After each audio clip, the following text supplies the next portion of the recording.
اپنی غیر معمولی صلاحیتوں سے بھارت پر حکمرانی کرنے والی رضیہ سلطان کا مزار گمنامی کے اندھیرے میں دفن ہے۔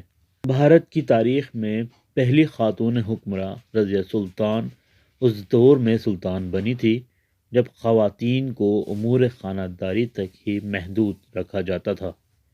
جب رضیہ سلطان نے دہلی کی گدی سنبھالنی چاہی تو انہیں عوام نے اپنا حکمراں تسلیم کرنے سے ہی انکار کر دیا، لیکن انہوں نے ہار نہیں مانی اور کم و بیش 3 برس 6 ماہ اور 6 دن تک حکومت کی۔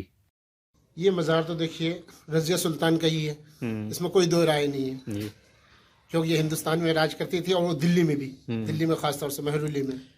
یہ سب جو مکان جو آپ کو دکھ رہا ہے یہ سب دیوار وغیرہ پہ جو 300 سال پرانی ہے، باقی اس کا تو 850 سال ہو گیا ہے۔ انگریز وغیرہ ہے، باقی اپنے ہندوستان سے بھی آتے رہتے، ہندوستان کے کونے کونے سے، جیسے کلکتہ ہوا، ممبئی ہوا، جو سے تعلق ہسٹری سے جو تعلق رکھتے ہیں وہ لوگ آتے ہیں۔ سلطنت دہلی کے خاندان غلامہ کے بادشاہ شمس الدین التمش ان کے والد تھے، جنہوں نے اپنے کئی بیٹوں پر ترجیح دیتے ہوئے رضیہ کو اپنا جانشین مقرر کیا۔ ان کا مقبرہ موجودہ دور کے بلبلی خانہ میں واقع ہے۔ سن 1240 میں یہ علاقہ ویران اور صحرا نما ہوا کرتا تھا، لیکن آج یہاں گنجان آبادی ہے۔ پہلی بار میں جب رضیہ سلطان کی قبر پہ آیا تھا تو میں نے گوگل میپ کا سہارا لیا تھا، لیکن میں گوگل میپ کے سہارے سے نہیں پہنچ پایا۔ یہاں کے مقامی لوگوں نے مجھے بتایا کہ اندر ایک گلی ہے، اس گلی میں آپ چلے جائیں تو آپ پہنچ جائیں گے۔ تو ایسی سنکری گلی تھی جس میں ڈر بھی لگ رہا تھا اندر آنے میں، لیکن پھر بھی کچھ لوگوں سے پوچھتے پوچھتے ہم اندر پہنچے تو آخر میں ہمیں ایک مسجد دکھی، اور مسجد کے باہر میں احاطے میں 2 قبر ہے جس کے بارے میں کہا جاتا ہے کہ یہ رضیہ سلطان کی قبر ہے۔ گنجان آبادی کے باعث اور ان کے مقبرے کی مناسب دیکھ بھال نہ ہونے سے اس عظیم سلطان کی عظمت پر حرف آ رہا ہے۔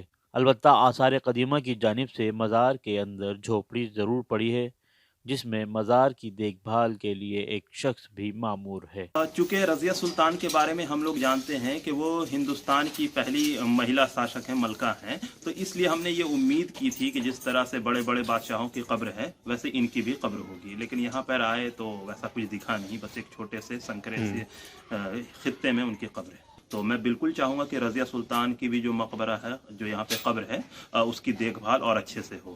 مقامی لوگوں نے مزار کی دیواروں پر اپنے گھروں کی دیواریں کھڑی کی ہوئی ہیں، جس سے مزار کی خوبصورتی نہ صرف متاثر ہو رہی ہے بلکہ اس کی اہمیت بھی ختم ہوتی جا رہی ہے۔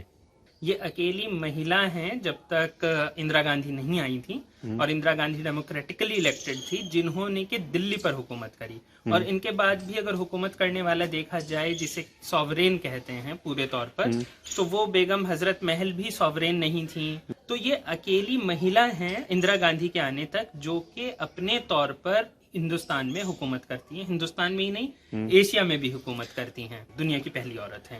تو ایسے میں کہیں نہ کہیں ان کے مزار پر دھیان دینا اس لیے بھی ضروری ہے کہ عام طور پر جب عورتوں کے حقوق کی آج کل بات ہوتی ہے، فیمنزم کی بات ہوتی ہے کہ عورتوں کو حق نہیں مل رہے ہیں۔ ETV بھارت کے لیے دہلی سے محمد راہم کی خصوصی رپورٹ۔